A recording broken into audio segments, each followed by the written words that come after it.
Hello दोस्तों, कैसे हैं आप लोग। नमस्कार। कैसे हैं? अच्छे हैं? चलिए, आप लोग अच्छे हैं तो बहुत बहुत शुभकामनाएं। आइए हम लोग आज बात करते हैं प्रश्नावली 1.3, जो कि क्लास 10th का सबसे इम्पोर्टेंट चैप्टर है। सबसे, आप अपने आप में यकीन नहीं कर सकते कितना इम्पोर्टेंट चैप्टर है। यहाँ से फाइनली बोर्ड एग्ज़ाम में 2 नंबर के, बिहार बोर्ड में 2 नंबर के पूछते हैं, यूपी बोर्ड में कहीं 5 नंबर का पूछता है, राजस्थान बोर्ड में भी पूछता है। हर एक बोर्ड, किसी भी बोर्ड, दुनिया की कोई भी बोर्ड हो, इंडिया के कोई भी बोर्ड हो, यहाँ से क्वेश्चन बनते हैं। तो आइए इसके बारे में हम लोग जानेंगे। सबसे बड़ा मुद्दा यही हमारा रहेगा। आज की क्लास में हम लोग क्लियर करेंगे कि परिमेय संख्या क्या होती है, कि परिमेय संख्या क्या होती है, परिमेय संख्या क्या होती है, परिमेय संख्या क्या होती है, पूरी इसके बारे में निचोड़ जानेंगे कि परिमेय संख्या क्या है। उसके बाद और इसके साथ साथ ही अपरिमेय संख्या के बारे में जानेंगे। अपरिमेय संख्या को सिद्ध भी करेंगे कि बोर्ड में क्वेश्चन बनता है क्या कि सिद्ध करें कि √2 एक अपरिमेय संख्या है और √3 भी एक अपरिमेय संख्या है। ऐसे कुल क्वेश्चन बनते हैं। तो पहले हम लोग जानेंगे क्या कि परिमेय संख्या क्या है, अपरिमेय संख्या क्या है। परिमेय अपरिमेय के बारे में हम लोग यहाँ पर डिस्कस करने वाले हैं। इसके नेक्स्ट वीडियो में, इसके पिछले वाले वीडियो में, इसके ठीक 2 वीडियो, ये तीसरा लेक्चर है, आप देख सकते हैं यहाँ पर, ये तीसरा लेक्चर है। इसके ठीक 2 वीडियो में 1.1 और 1.2 को क्लियर किया गया है। अगर कोई भी बच्चा, अभी परीक्षा में समय है 2.5-3 महीने, अभी आप कोई भी बच्चा यहाँ से क्रैश कोर्स करके वीडियो को अच्छे से देख के कर सकता है। तो ठीक है, बिना देर किए हुए आइए बढ़ते हैं हम लोग।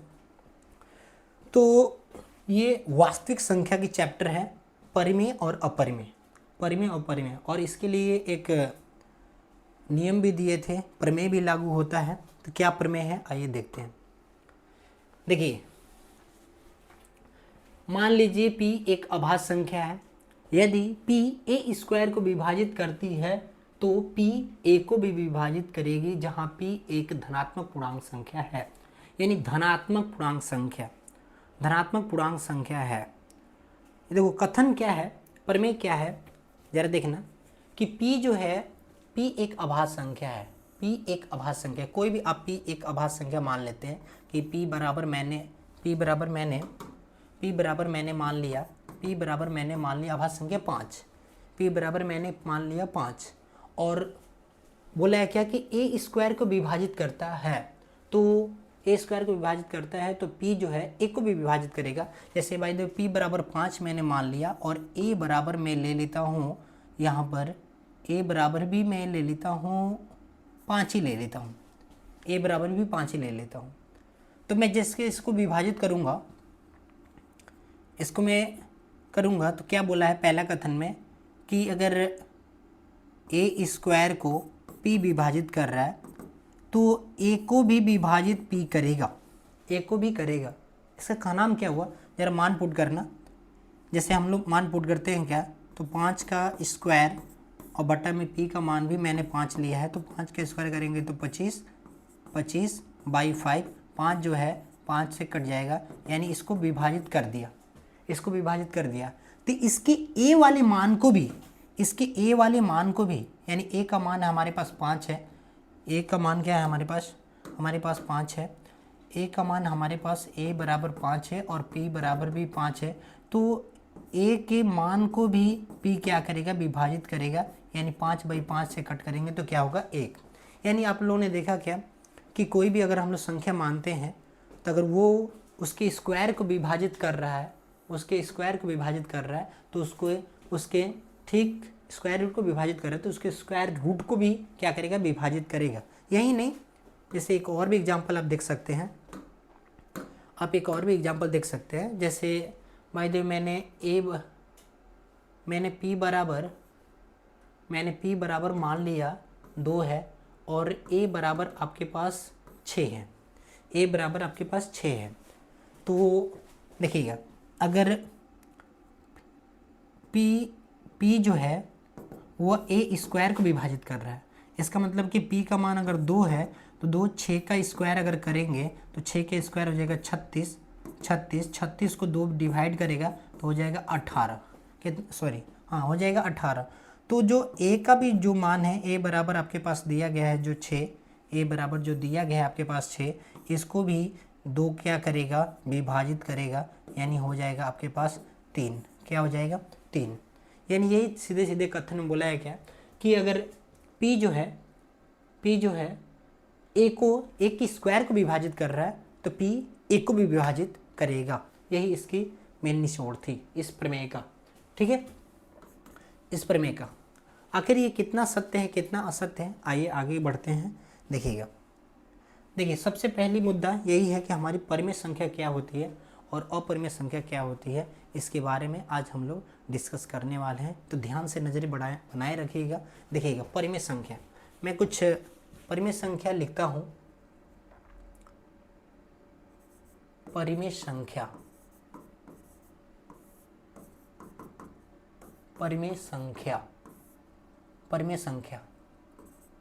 क्या होती है? परिमेय संख्या कि जो संख्या P बटा Q के रूप में लिखी जाए, जो संख्या P बटा Q के रूप में लिखी जाए, P बटा Q के रूप में लिखी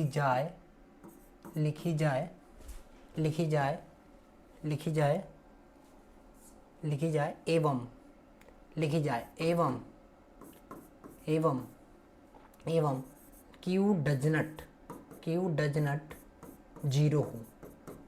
नट जीरो हो, उसे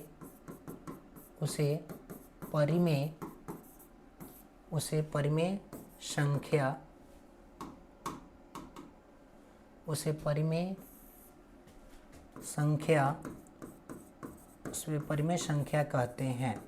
देखिए यहाँ से या कॉम्पिटेटिव एग्जाम में भी यहाँ से परिमेय संख्या से क्वेश्चन आते हैं। थोड़ा अच्छे से आप लोग देखिए परिमेय संख्या किसे कहते हैं, तो जिसे हम लोग P बटा Q के रूप में लिख सकते हैं, जिसे लिखी जाए और जहाँ Q डज नॉट क्या हो, जीरो। मतलब क्या कि Q का मान जीरो नहीं होना चाहिए, Q का मान जीरो नहीं होना चाहिए। जैसे एग्जाम्पल में जैसे 2 हो गया, 3 हो गया, 4 हो गया, 5, 6, ऐसे बहुत सारी संख्या है जिसका वर्गमूल भी निकाला जा सकता है। जैसे √4 हो गया, जैसे √4 हो गया, √9 हो गया, ... ऐसे बहुत सारी संख्या हो सकती हैं जो कि परिमेय संख्या है। देखिए परिमेय संख्या के लिए रूल क्या है, सबसे इम्पोर्टेंट यही है कि हम लोग कैसे परिमेय संख्या को पकड़ सकते हैं। मैं लिखता हूँ रूल 1। देखिएगा रूल नंबर 1 क्या बोलता है। रूल नंबर 1 आप यहाँ से देख सकते हैं कि रूल 1 क्या बोलता है। रूल 1 यही बोलता है क्या कि पहली बात परिमेय संख्या कौन कौन सी हो सकते हैं, उसका एग्जाम्पल कहाँ से क्वेश्चन आते हैं। तो पहली बात तो जितनी भी गिनती की सारी संख्या है, गिनती की सारी संख्या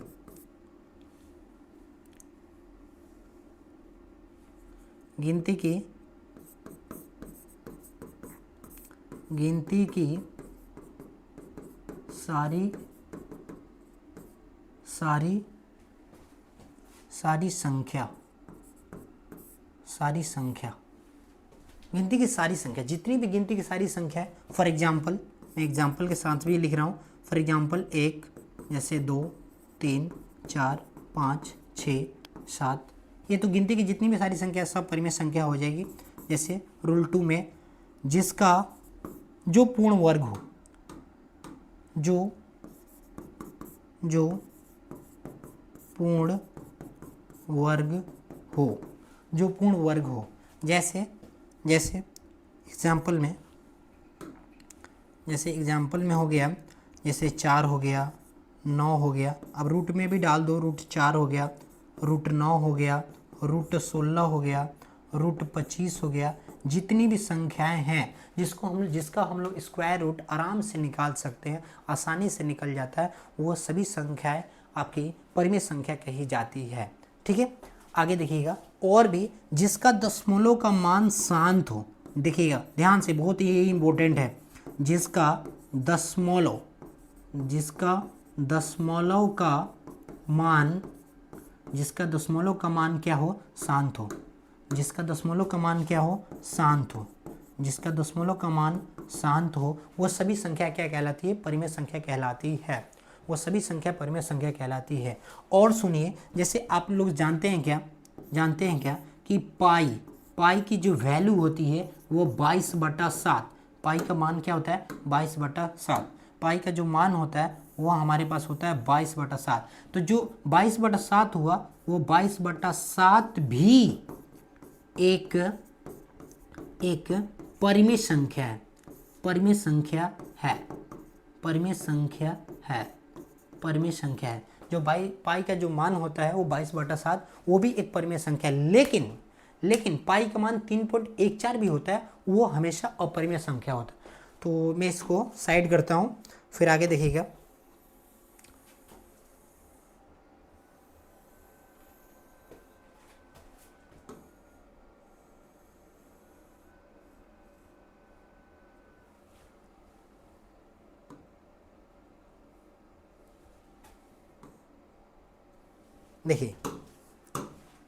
देखिए ये तो बात रहा परिमेय संख्या के बारे में। अब इधर हम लोग समझते हैं कि अपरिमेय संख्या क्या है। अपरिमेय संख्या क्या होती है। अपरिमेय संख्या समझिएगा, ये हुआ परिमेय संख्या, और अब यहाँ पे अपरिमेय संख्या।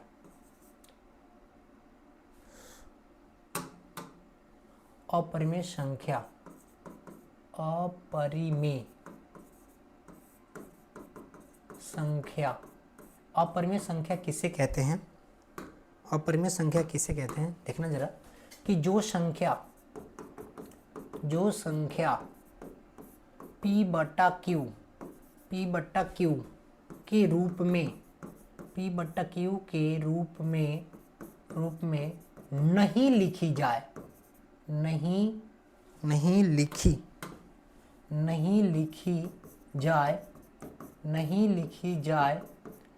लिखी जाए, उसे अपरिमेय संख्या कहते हैं। उसे अपरिमेय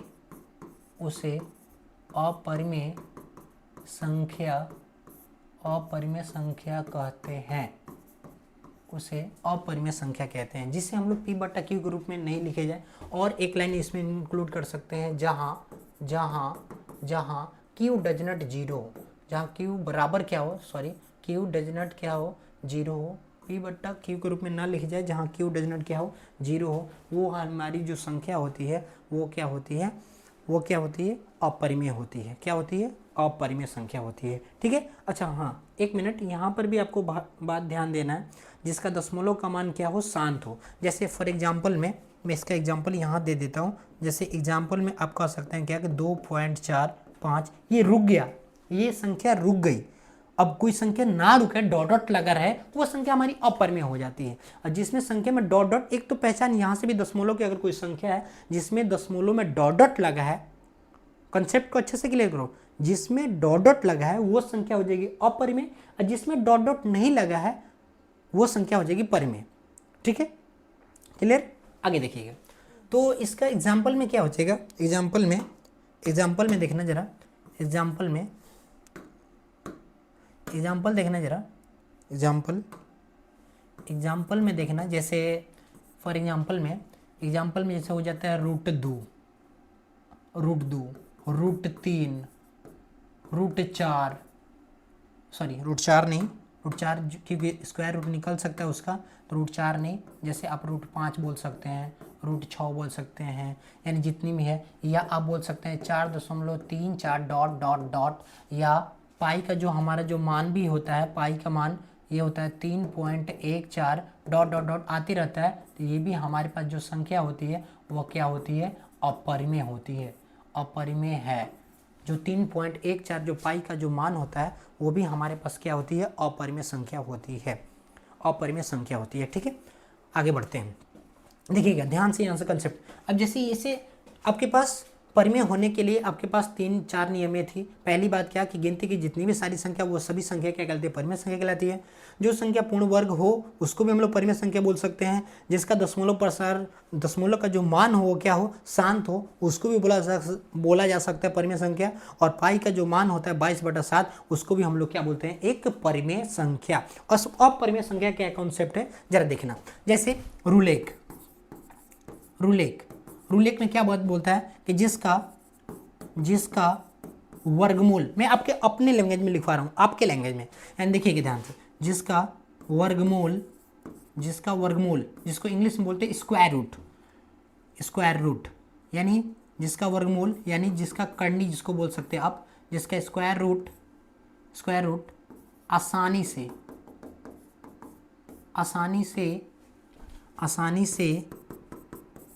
से नहीं निकाला जा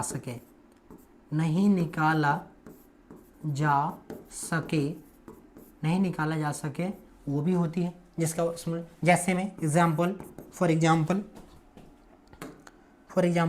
ध्यान से देखिएगा।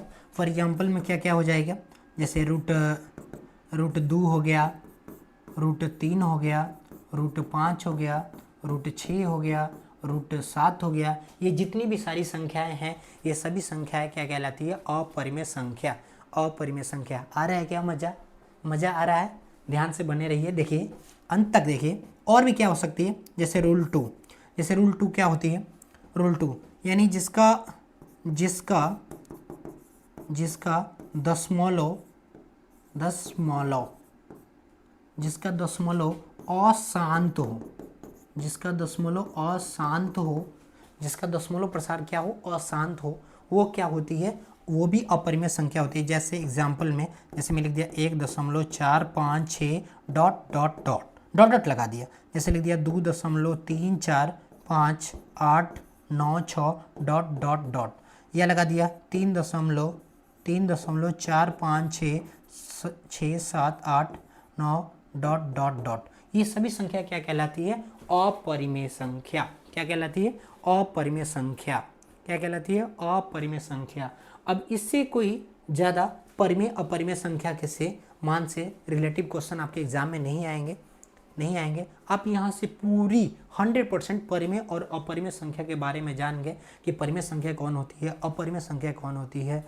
ये बस सिंपल सी फंडा वही है कि जो एग्जैक्ट वैल्यू हो, जो पूर्ण रूप से हो, वो संख्या कहलाती है परिमेय। जो इन्फिनाइट हो, जिसका रुकने के कोई सीमा ना हो, वह क्या कहलाती है, अपरिमेय। ठीक है, अब देख लीजिए, यहाँ से स्क्रीनशॉट भी कर लीजिए। चलिए आगे बढ़ते हैं। ये तो था परिमेय और अपरिमेय। ठीक है, आगे देखिएगा, जो आपके सबसे इंपॉर्टेंट बोर्ड के एग्जाम में क्वेश्चन पूछते हैं, वहाँ से क्वेश्चन आते हैं, फाइनली है क्या आएगा, ये ब्रह्मा का लेख है, लिख के ले लो। तो ध्यान से बने रहिएगा। देखिए सिद्ध करना है क्या, सिद्ध कीजिए कि √2 एक परिमेय संख्या है। हम लोग जो अभी इसके पहले थ्योरम में पढ़े क्या कि अगर P जो है, अगर A स्क्वायर को विभाजित कर रही है तो P A को भी विभाजित करेगी। ये बात पढ़ें, उसी के द्वारा से देखिए हम लोग सिद्ध करने वाले हैं कि देखो बहुत सारे इसको सिद्ध करने के लिए अलग अलग भी मेथड है, अलग अलग भी तरीके हैं, लेकिन जो आपके सिलेबस में है, जो आपके बुक में है, आज मैं उन्हीं पे बात करने वाला हूँ। थोड़ा सा लंबा होगा क्वेश्चन, लेकिन आराम से देखिएगा, अच्छा से देखिएगा, पैटर्न समझ में आ जाएगा। आप थोड़ी देर बिना पेन कॉपी हिलाए लेक्चर को अच्छे से सुनिए, देखिए कैसा लग रहा है। उसके बाद दूसरे 1-2 एग्जाम्पल बताऊंगा, 2-3 एग्जाम्पल बताऊंगा, जब तक आपके दिमाग में छप नहीं जाए अच्छे से, वो तब तक नहीं छोड़ूंगा। ध्यान से देखिएगा। जैसे ये लिखा गया है क्या कि सिद्ध कीजिए कि √2 एक अपरिमेय संख्या है। तो पहले हम इसको क्या मान लेते हैं, परिमेय। क्या मान लेते हैं, परिमेय मानिए। उसके बाद देखिए क्या आपकी बात सत्य हो रही है, कितनी सत्य हो रही है, नहीं हो रही है। अगर आपकी बातों को गलत कोई ठहरा दे रहा है तो वो संख्या जाहिर सी बात है कि अपरिमेय संख्या हो जाएगी। तो आइए देखते हैं, यानी लिखेंगे क्या,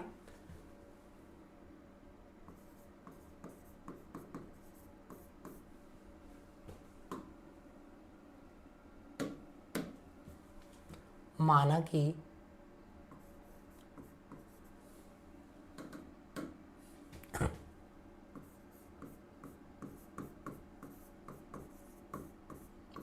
कि √2 एक परिमेय संख्या है, परिमेय संख्या है। माना कि √2 एक ऐसी संख्या है, परिमेय संख्या। हमने मान लिया कि परिमेय संख्या, तो आप तो जानते हैं, अभी आपने जाना क्या, अभी मैंने आपको बताया कि जैसी परिमेय संख्या है वैसे उसको P/Q के रूप में भी हम लोग लिख सकते हैं, P/Q के रूप में भी लिख सकते हैं। तो यानी इसको क्या लिख सकते हो आप कि √2 बराबर P/Q, √2 बराबर P/Q। आप लिख सकते हैं यहाँ पर ब्रैकेट में कि जहाँ P एवं Q, जहाँ P एवं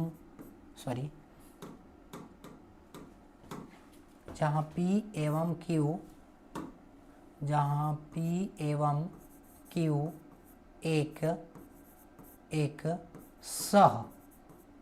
एक सह अभाज्य संख्या है, एक सह अभाज्य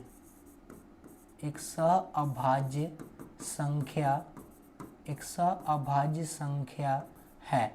अब यहाँ पर सबसे बड़ी मुद्दा यही बात आती है कि सहअभाज्य संख्या क्या होती है। चलो मैं आपको कोई भी डाउट को रहने नहीं दूंगा माइंड में, मैं आपको सब डाउट क्लियर। देखो सहअभाज्य संख्या क्या होती है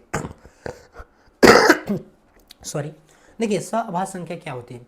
सहअभाज्य संख्या जैसे होती है, जैसे मैं ये लिख दूँ 2/3 और एक जो लिखा गया है, एक लिखा गया है 6/10। तो पहली सहअभाज्य संख्या का देखो, इसको अब कटाया नहीं जा सकता है, तो ये सहअभाज्य संख्या है, ये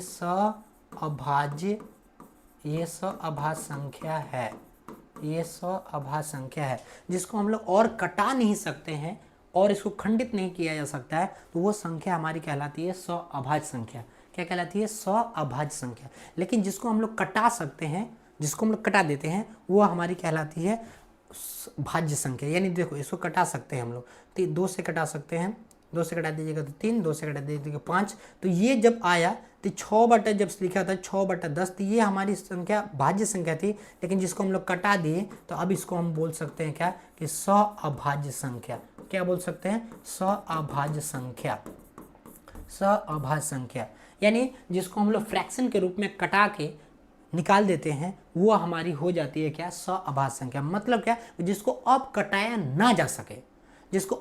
ना जा सके, वो वाली होती है हमारी संख्या सहअभाज्य संख्या। ठीक है। और एक डिफिनेशन और देखिए, सहअभाज्य संख्या के एक और भी डिफिनेशन आप कह सकते हैं क्या कि सहअभाज्य संख्या, सबसे इंपॉर्टेंट यही है कि सहअभाज्य संख्याओं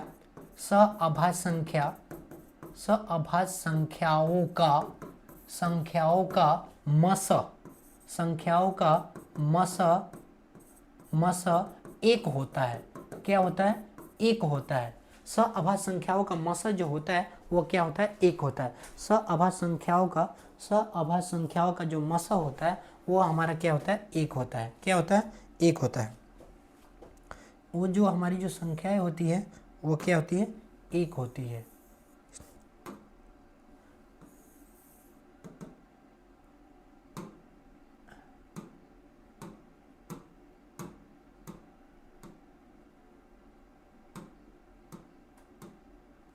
यानी जो सहअभाज्य की जो संख्याएं होती है, उसका मशक क्या होता है? एक होता है। तो आइए मैं आपको दिखाता हूं कि सहअभाज्य की जो संख्याएं होती है,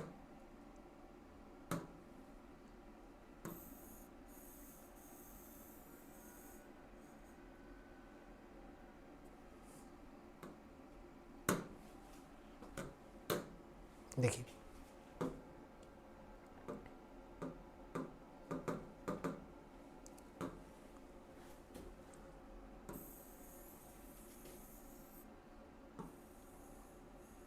इधर कहीं कोने में आप चिपका लीजिए इसको कि सहअभाज्य की जो संख्या का इधर कहाँ रख दें? हाँ, इधर रख देते हैं।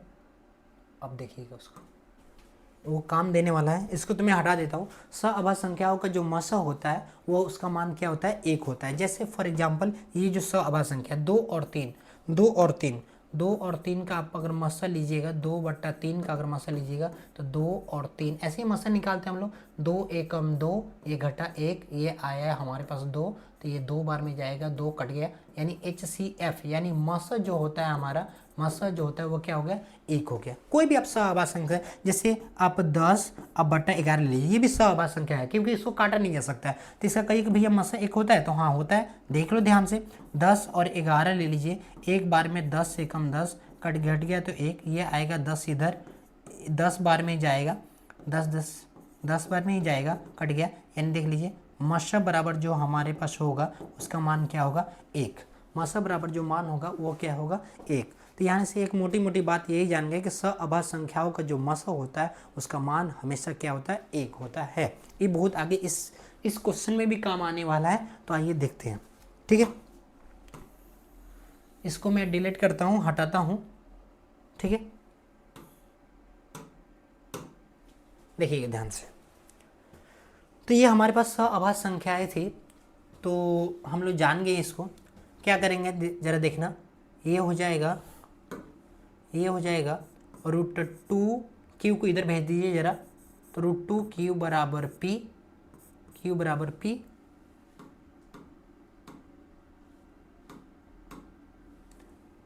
बराबर पी। अब क्यू का मान यहाँ से निकालिए, क्यू बराबर, एकदम ध्यान से आप पूरी लेक्चर को 5 मिनट तक आराम से सुनिए, पूरी बातें सुनिए, 2-3 क्वेश्चन कराऊंगा, अच्छे सब सुनिए, खाली सिर्फ सुनना है आपको। 2 रूट को हटाने के लिए दोनों तरफ वर्ग कर दो, लिख देंगे क्या कि दोनों तरफ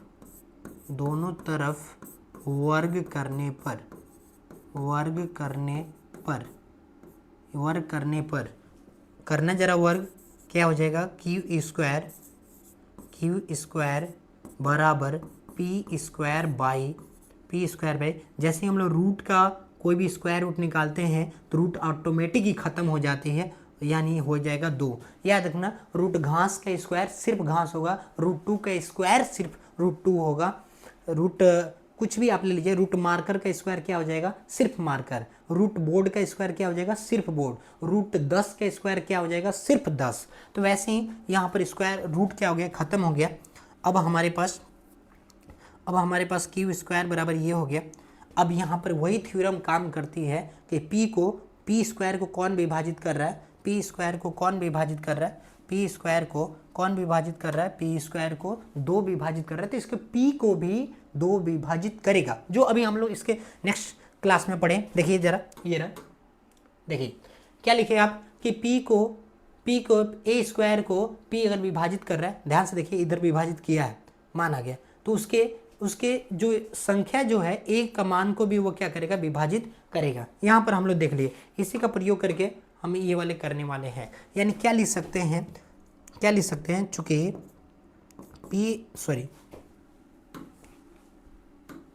चूंकि 2 पी स्क्वायर को विभाजित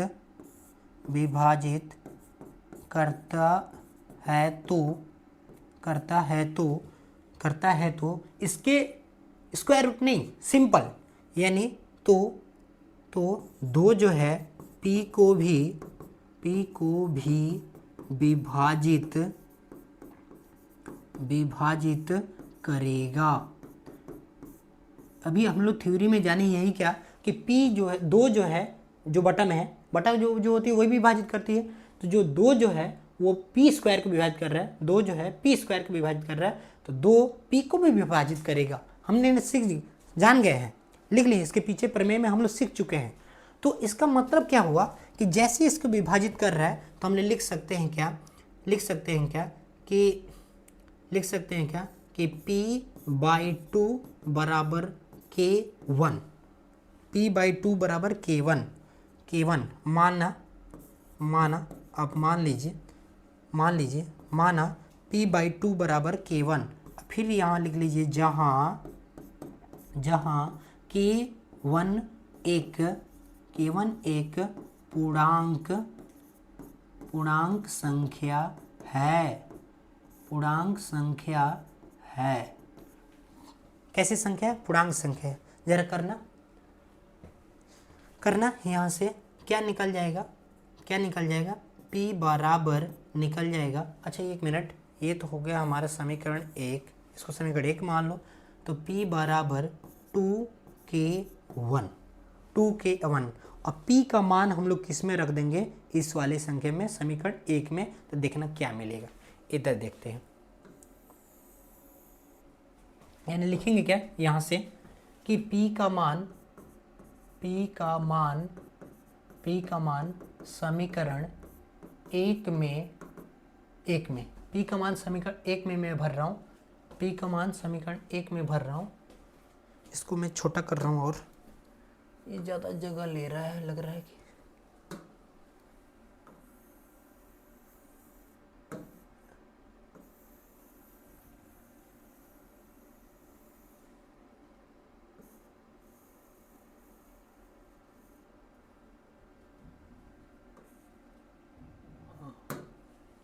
हो गया। P का मान समीकरण 1 में रखने पर, समीकरण 1 में रखना जरा, समीकरण 1 क्या है आपके पास, तो क्यू स्क्वायर बराबर P square by 2, Q square बराबर P की जगह पे हम लोग क्या रख सकते हैं, 2k1, P की जगह पे क्या रख सकते हैं, यहाँ से 2k1 रखना जरा, यहाँ पर रखा जाएगा तो क्या होगा, 2k1 स्क्वायर लगा है तो इसको क्या चढ़ देंगे, स्क्वायर बाई 2 है तो बाई 2, यानी हमारे पास मिल क्या गया, क्यू स्क्वायर बराबर, क्यू स्क्वायर 2 का स्क्वायर हो गया 4 और k1 का स्क्वायर हो गया k1 के स्क्वायर, और बट्टा में हो गया 2 से 2 कट गया, 2 दूनी के 4, यानी क्या हो गया, क्यू स्क्वायर बराबर 2k1 का स्क्वायर, 2k1 का स्क्वायर, 2k1 का स्क्वायर, 2k1 का स्क्वायर, यहाँ से आपके पास मिल गया 2k1 का स्क्वायर, 2k1 का स्क्वायर। अब चाहते हैं ऐसे भी आप कर सकते थे, स्क्वायर से स्क्वायर कट कर सकते थे, खैर नहीं, छोड़ दो, यहीं पर छोड़ दो। ये हो गया हमारे पास समीकरण 1 था, ये हो गया हमारे पास, ये हो गया हमारे पास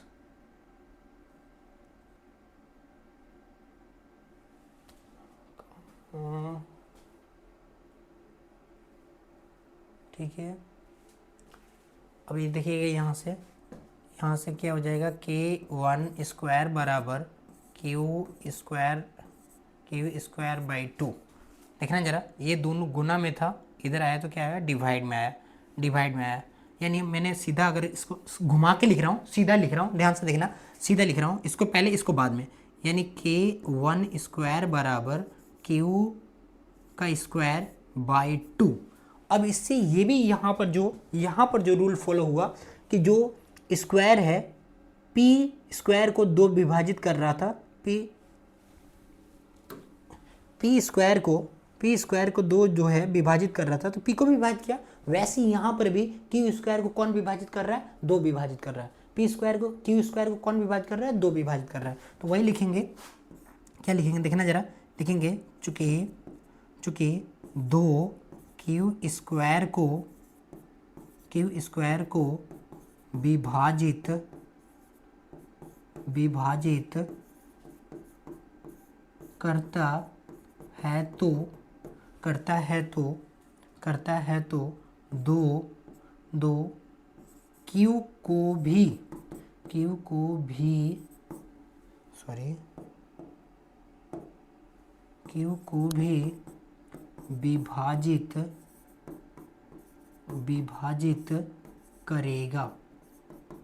क्यू को भी विभाजित करेगा, यहाँ पर भी सिंपल फंडा वही लगा, वही वाली जो उधर लगा था कि जो 2 वहाँ पर P स्क्वायर को विभाजित कर रहा है, तो यहाँ पर भी Q स्क्वायर को क्या करेगा, विभाजित करेगा। ध्यान से बने रहिएगा, आराम से कर रहा हूँ, ध्यान से देखिएगा। तो जैसे इसको विभाजित कर रहा था, ध्यान से देखिए, यहाँ पर जैसे इसको विभाजित कर रहा था P/2 बराबर k1 लिखा, वैसे ही यहाँ पर मैं लिखूंगा, क्या लिखूंगा, Q/2 बराबर k2 हो गया। अब यहाँ से देखना जरा, Q का मान क्या मिल जाएगा, Q बराबर, अच्छा ये समीकरण आपके पास, ये समीकरण 3 थी, 2 कहीं नहीं लिखे क्या, अच्छा ओह सॉरी, ये आपके पास समीकरण 2 है, ये समीकरण 3, और यहाँ पर क्यू बराबर मिल गया। देखो ये दो भागा में है, इधर आएगा तो गुना में, यानी हो जाएगा 2k2, 2k2। ये हो गया हमारे पास समीकरण 4। अब आपको एक चीज़ मैंने वही बताया, वही चीज़ मैं फिर से करने वाला हूँ। इसको मैं वही करने वाला हूँ। मैं इसको रेड कलर में कर दिया। अब आपको दिखाने वाला हूँ कि आप बस हो गया है, बस और थोड़ा सा देख लो, सॉरी देखना जरा एकदम। यही अब यही सबसे मेन है, यही टॉपिक यहीं पर सबसे मेन है। मैं एक ही स्लाइड में कर रहा हूँ ताकि आपको समझ में आ जाए, इसीलिए थोड़ा सा वो कर रहा हूँ। देखिए क्या लिखेंगे, क्या कि समीकरण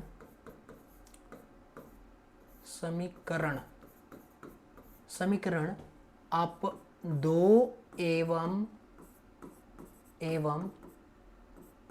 4 से 2 एवं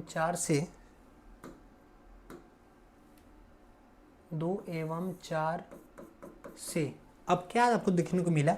अब 2 में क्या लिखा है जरा देखना, P बराबर 2k1, और समीकरण 4 में क्या मिल रहा है 2k1, और Q बराबर मिल रहा है 2k2। अब यहाँ से आप तो बहुत बड़ी अच्छे से पढ़े हैं इसके पिछले वाले चैप्टर में कि दोनों में जो मिल जाता है वो हमारा HCF होता है। दोनों में जो मिल जाता है वो हमारा HCF होता है, यानी मासो होता है। दोनों में जो मिल जाता है वो हमारा क्या होता है HCF होता है। तो यहाँ से ध्यान से देखिए, इन दोनों में क्या मिल रहा है, इन दोनों में देखो खूब अच्छे से आप लोग देखिए क्या मिला, यानी क्या मिल गया, 2 मिल गया। क्या मिल गया, 2 मिल गया। यानी लिख सकते हैं क्या कि P एवं Q का जो मासा हुआ, सॉरी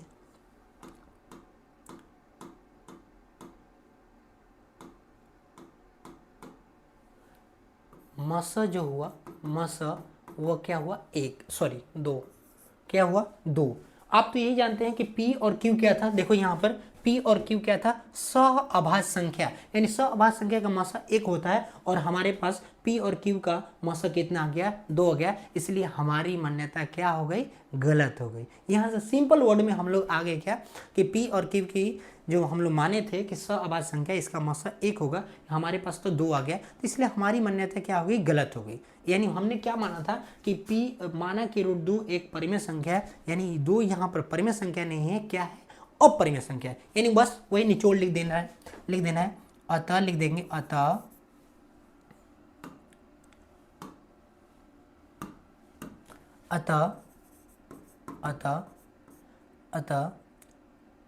अतः हमारी मान्यता,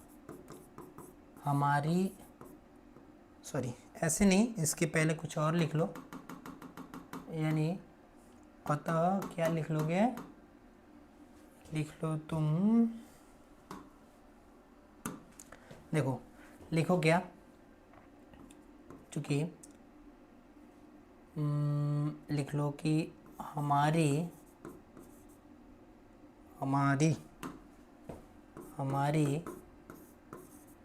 मान्यता गलत हुई, क्योंकि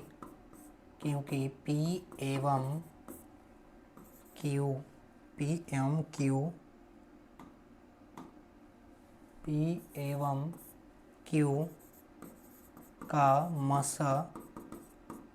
मासा 1 नहीं बल्कि 2 है।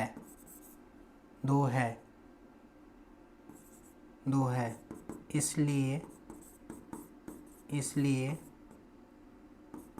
P और Q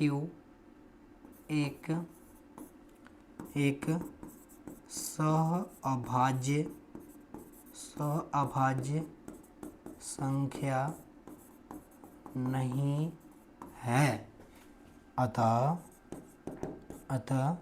√2 एक, इसलिए हमारी कथनों का विरोधाभास हुआ। ये भी आप लिख सकते हैं, बहुत सारे आप लैंग्वेज में लिख सकते हैं। मैं लिख देता हूँ अतः अतः अतः हमारी मान्यता गलत हुई, गलत हुई, गलत हुई, गलत हुई। इसलिए इसलिए इसलिए क्या इसलिए इसलिए रूट दो एक अपरिमेय संख्या है, अपरिमेय संख्या है। ये था हमारा फाइनल कंक्लूजन। आप देख लीजिए अच्छे से क्या निष्कर्ष निकल रहा है। इतना काम आपको पूरा करना पड़ेगा, इतना काम आपको पूरा करना पड़ेगा। इतना काम अगर आप कर लीजिएगा तो आपके पास बोर्ड एग्ज़ाम से एक भी नंबर कटने के चांसेस नहीं हैं। फुल में फुल मार्क्स मिलेगा, जितना नंबर का रहेगा उतना नंबर का मिलेगा 100%। ठीक है, आप देख लीजिए इसको अच्छे से ध्यान से। मैं साइड हट जाता हूँ, देख लीजिए।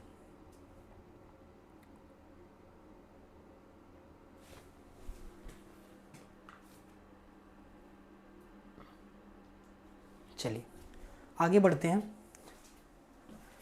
देखिएगा, अगर नहीं समझ में आया एक और एग्जांपल सिद्ध कीजिए कि रूट 3 एक अपरिमेय संख्या है। हूबहू फोटोकॉपी जो मैं उसमें स्टेटमेंट लिखा वो ये भी मैं इसमें भी लिखने वाला हूँ। तो ध्यान से देखते रहिए इसको, वही क्वेश्चन देखिए ध्यान से, अच्छे से ध्यान दीजिएगा। इसमें भी वही बात लिखेंगे, माना कि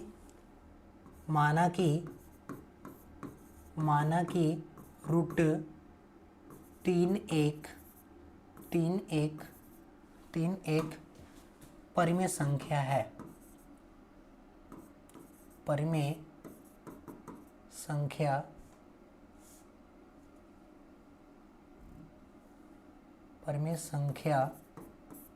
है। परिमेय संख्या मान लिए, जैसे ही हम लोग मान लिए परिमेय संख्या है तो क्या लिख सकते हैं कि रूट तीन बराबर P बटा Q, रूट 3 बराबर P बटा Q, जहाँ P एवं Q एक सअभाज्य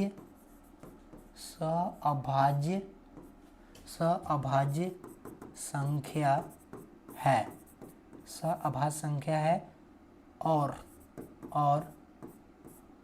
Q डज नॉट 0 है।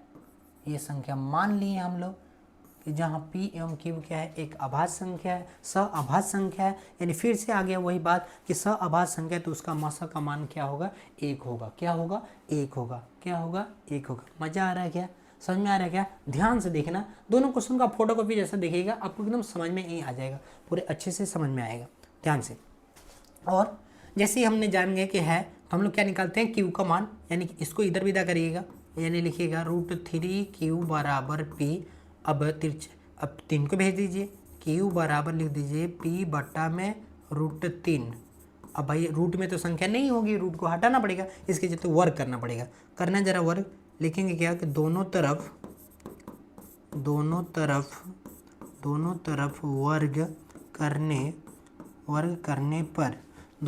वर्ग करने पर करना जरा वर्ग, क्या हो जाएगा, Q स्क्वायर बराबर हो जाएगा P स्क्वायर बाई 3। अभी मैंने बताया क्या, अभी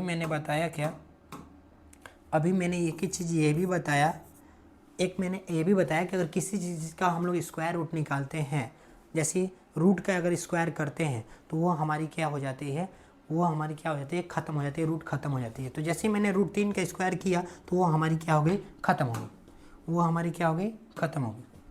तो ये 3 आ गया। जैसे 3 आ गया तो हम लोग क्या स्टेटमेंट लिख सकते हैं कि 3 जो है P स्क्वायर को भी विभाजित करेगा तो उसको P को भी विभाजित करेगा। देखना जरा, लिखूँगा चूँकि इसको मैं दूसरे कलर में लिख देता हूँ ताकि आपको याद रहे। देखो चूँकि कि 3 पी स्क्वायर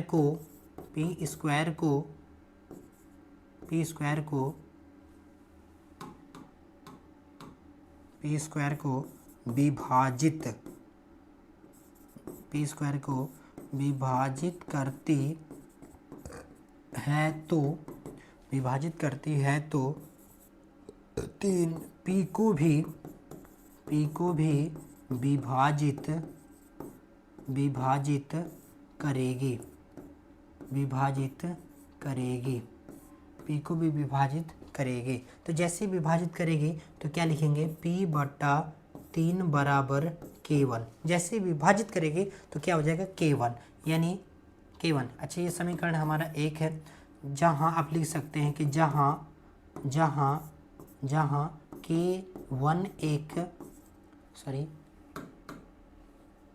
k1 एक पूर्णांक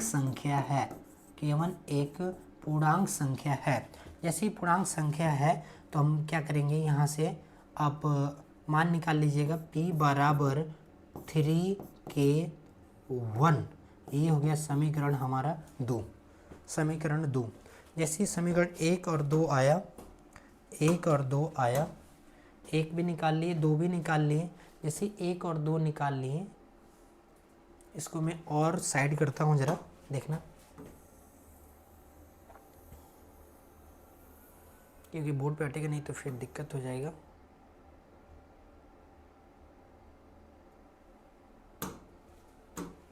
देखिएगा, जैसे मैंने ये निकाला और मैं अब क्या लिख सकता हूँ यहाँ से,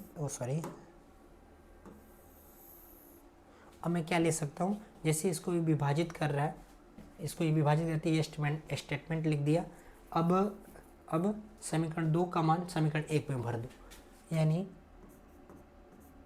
समीकरण 2 का मान समीकरण 1 में, एक क्या है भाई, तो क्यू स्क्वायर बराबर P square by 2, 3,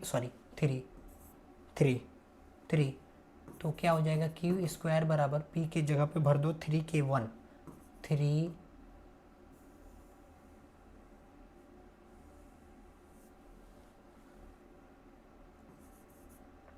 Q square बराबर है पी स्क्वायर बाई 3, तो क्यू स्क्वायर बराबर हो गया हमारे पास पी की जगह भरना 3k1 के स्क्वायर, अब बट्टा में हो जाएगा 3, यानी हो गया क्या, क्यू स्क्वायर बराबर 3 के 9 k1 का स्क्वायर बटा 3 से कट हो जाएगा, 3 से कटेगा 3 बार में, यानी हो गया क्या, क्यू स्क्वायर बराबर 3 k1 स्क्वायर। ये मिल गया हमारे पास समीकरण नहीं, अभी कुछ नहीं, यानी यहाँ से निकाल लो, k1 स्क्वायर बराबर हो जाएगा क्यू स्क्वायर बाई 3। ये भी स्टेटमेंट वहाँ पर लागू होगा कि 3 जो है क्यू स्क्वायर को विभाजित करे तो उसको क्यू को भी विभाजित करेगा, वही लिखेंगे। चूँकि इसको मैं दूसरे रंग से लिखता हूँ, लिखेंगे चूँकि Q3 जो है 3 क्यू स्क्वायर को विभाजित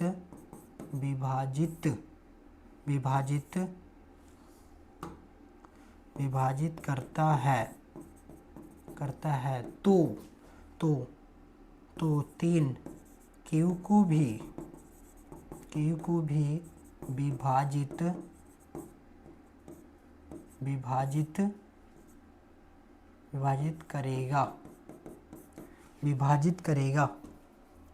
विभाजित करेगा। किसको विभाजित करेगा,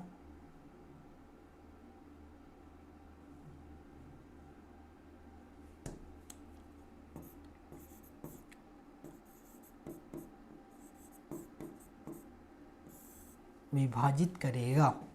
जैसे ही विभाजित करेगा तो आप मान जैसे देखो यहाँ पर क्या हुआ कि जैसे 3 जो है इसको विभाजित किया, वैसे अपने क्या लिख दिया, p बटा में 3 k1, वैसे ही इसको भी विभाजित कर रहा है, तो हम यहाँ पर क्या लिख देंगे, q बटा में 3 बराबर क्या हो जाएगा, k1 तो यहाँ पर मान चुके हैं, तो यहाँ पर हम क्या मान लेंगे, 2 मान लेंगे। यहाँ पर हो गया 2। जैसे 2 हो गया तो अब यहाँ से देखो क्यू की वैल्यू निकल गई, क्यू बराबर निकल जाएगा 3k2। ये हो गया हमारे पास अच्छा ये था हमारे पास समीकरण 3 था, ये था समीकरण 3 और ये निकल गया हमारे पास समीकरण 4। अब जैसे बार बार हमेशा समीकरण में 2 और 4 के समीकरण से देखने से आपको क्या निष्कर्ष निकल गया, जरा देखना यहाँ से, देखना। यानी आपको देखने से यही निष्कर्ष निकला क्या कि लिखेंगे क्या कि समीकरण 2 एवं 4 से क्या मिला कि P बराबर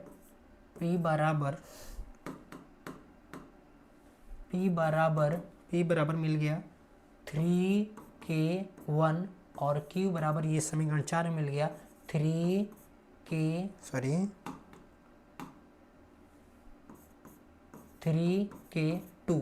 यानी आप लोगों ने ये भी जाना कि जो संख्या दोनों में मिलती है वो हमारी क्या होती है, मस। क्या होती है, मस। तो भाई अभाज्य संख्या की तो मस एक ही होती है। यहाँ पर 3 कहाँ से आ गया, इसका मतलब कि हमारी जो कथन जो थे वो क्या हो गए, गलत हो गए। कि मैंने माना था क्या कि यह एक परिमेय संख्या है, यह एक क्या माना था, परिमेय संख्या। परिमेय संख्या, ये मैंने इसको मान लिया था परिमेय संख्या, तो ये हमारी गलत कथन क्या हो गई, गलत हो गई। यानी P एवं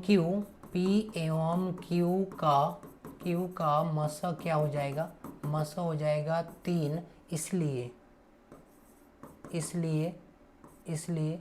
P एवं Q एक सह-अभाज्य संख्या नहीं है, सह-अभाज्य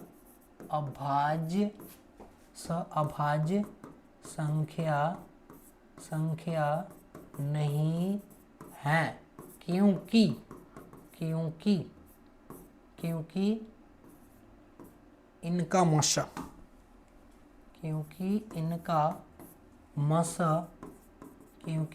मस 3 है। इसलिए हमारी मान्यता गलत, हमारी मान्यता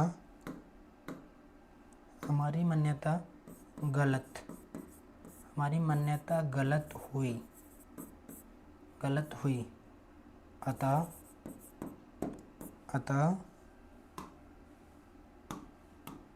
अतः √3 एक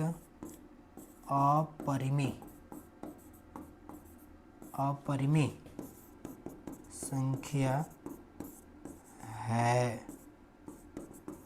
बस यही था हमारा फाइनल। ध्यान से आप देख लीजिए, समझ में आया क्या? दोनों का स्टेटमेंट हूबहू, ये आपके लिए सबसे ज़्यादा इम्पोर्टेंट है। ध्यान से देखिए, स्क्रीनशॉट कर लीजिए। मैं हट जाता हूँ।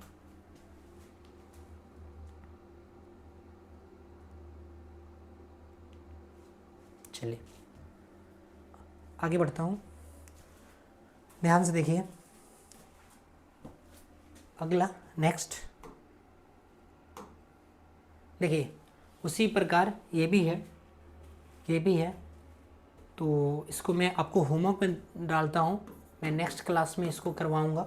आप अच्छे से देख लीजिए कैसा लगा वीडियो, ये भी बताना। एक और भी ध्यान से देखिए, कॉपी में नोट करिएगा। ये भी उसी टाइप से क्वेश्चन है। देखिए, परिमेय संख्या में 2 टाइप से होते हैं। परिमेय संख्या 2 प्रकार की होती है, वो भी मैं बता दूं। एक होती है जो कनेक्शन में होती है, जो परिमेय संख्या होती है, अपरिमेय